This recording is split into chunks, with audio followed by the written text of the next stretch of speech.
Hello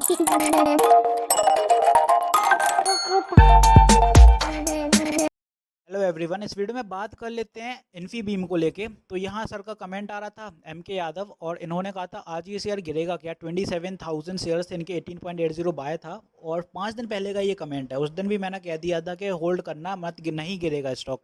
वो होते हुए दिखाया। थंबनेल में भी आप देखोगे तो यहाँ 25 का टारगेट रखा था मैंने। तो यहाँ पे एनालिसिस देख लेते हैं।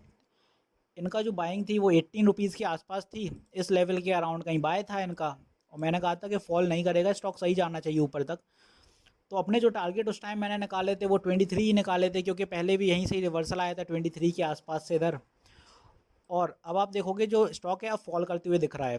फॉल की वजह सिंपल है, क्योंकि एग्जैक्ट हाई के से रिवर्सल देखने को मिले हैं। 25 का जो टारगेट मैंने निकाला था वो इसलिए निकाला था बिकॉज 25 एक साइकोलॉजिकल लेवल है। तो ऑब्वियसली 25 के आसपास स्टॉक को एक सेलिंग प्रेशर देखने को मिलेगा। तो उसके पहले ही देखने को मिल गया वो।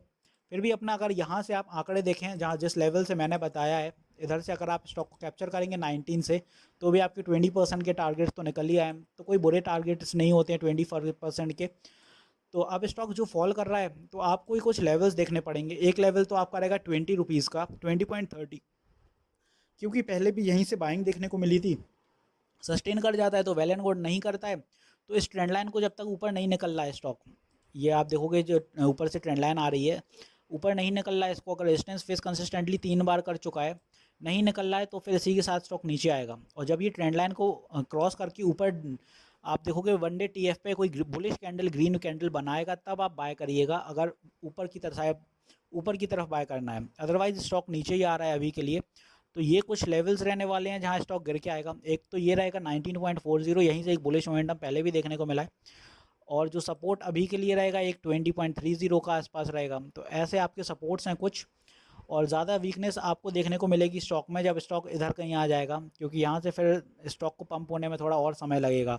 ऊपर की दिशा की बात कर लें कि अगर यहाँ से जब कहीं से रिवर्सल देता है 20.25 से, तो फिर आपके टारगेट सेम एज पहले जैसे रहने वाले हैं। पहले आपका ये 21 पॉइंट आप देखोगे 70 से आसपास 22 का टारगेट रहेगा, और फिर 23 का। और इनिशियल टारगेट मेरा ऑलरेडी है 25, बिकॉज वो एक साइकोलॉजिकल लेवल है। तो इसके पहले भी आपको एक दो हर्डल्स यहाँ देखने को मिल जाएंगे।